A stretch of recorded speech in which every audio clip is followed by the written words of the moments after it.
I got an Amber Alert saying my son was abducted, but he's sitting right next to me. I think I'm about to be arrested. Amber Alert. I hate to admit it, but whenever I've gotten these emergency notifications in the past, I've ignored them. Something was different about this one though. My phone buzzed and I took an extra second to read what it had to say. Amber Alert. Child abduction bolo for 6-year-old blonde male in back of a 2012 silver Chevy Impala. Check local media. For a second it stunned me. That sounded just like my car. Then I looked up in the rear view mirror to smile at Wes, my 6-year-old. Wes was singing the song to a Disney album and playing with his toy dinosaurs. This had to be some kind of mistake, I thought. So I tossed the phone on the passenger side of the car and pulled out toward the interstate. A few minutes later the phone buzzed again and I felt compelled to look. There was an update with a license plate number. My license plate number. Immediately my hands felt clammy and I didn't know what to do. I looked in the back of the car again and tried to retrace my steps. I had just picked Wes up early from kindergarten so we could grab some Baskin Robbins. I signed him out and we talked about Transformers on the way out of the building. He was wearing a mask of course when he came out, and that got me to second guess myself. Had the teacher given me the wrong kid? No, I know what my son looks like, I thought as I looked at the rear view again. He didn't seem to have a care in the world. So why was this alert popping up? I think I drove another good 2 minutes before I made it to the next rest stop and decided to call someone. Maybe I had forgotten to sign him out? Maybe the school had decided to make the call when they thought he was missing? Surely this was all a big misunderstanding.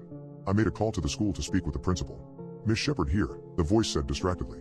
This is Charles Bowman. I just wanted to double check with you about the sign-out sheet for Wes, I said nervously as I looked around the rest stop. I didn't know who to ask for help, but I was feeling panicked. I figured if a cop came by I could square the whole thing up, let them talk to the school. This could be resolved, I kept telling myself. There was a short pause as the teacher looked up the information and then the principal came back on the line. I'm sorry. Who did you say you were? Miss Shepard asked. Charles. Charles Bowman. My son is in Mrs. Kemp's class, kindergarten. I came and got him about 30 minutes ago. I was sweaty. Something in her voice sounded off. And then she said something that made me feel numb. I'm sorry, sir. I think you must be confused. Wesley Bowman is still here at the school. It took me a moment to register what she was saying. It all felt like a bad dream. Check again. Because I'm staring at him in my back seat, I insisted. The principal placed me on hold and I looked at Wes again. He had stopped bouncing and playing and seemed to be paying extra attention to the conversation. Hey buddy, you okay? I said with a smile. Something was very wrong. The whole world felt like it was suddenly turned upside down. Sir? Are you still there? Miss Shepard was back. I'm here. The words felt dry in my throat. I didn't feel like I meant anything I said. It was just this overwhelming sense of dread filling my body. I just came from Mrs. Kemp's. Wes is in class. So I would really appreciate it if you stopped this prank and told me exactly why you were calling. I hung up. I was staring at Wes in the backseat as she told me. But it didn't feel like I was looking at my son anymore. What are you? I asked, struggling to find the words to make sense of this nightmare. I didn't even understand how I had gotten an alert on my phone. After all, if the school thought that my Wes was in class, then who would send this? The phone buzzed again. Except this time it wasn't an alert. It was instructions. Take child to 23 Sparrow Lane. I knew that place. It was a housing development in the shady part of town. But I didn't know what else to do except to listen to this mysterious messenger. I got off the highway and made my way there, all the while keeping an eye on the child in the back seat. Instead of playing like he had before, this time he was deathly silent.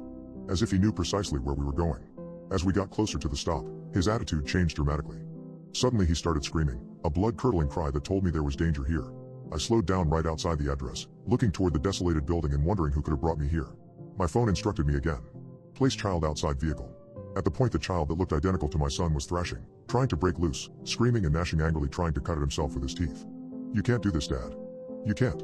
It sounded just like Wes. It made my skin crawl. Calm down, I insisted as I unbuckled and got around to his side. I needed this to be over, to get away from this insanity and get back to my Wes.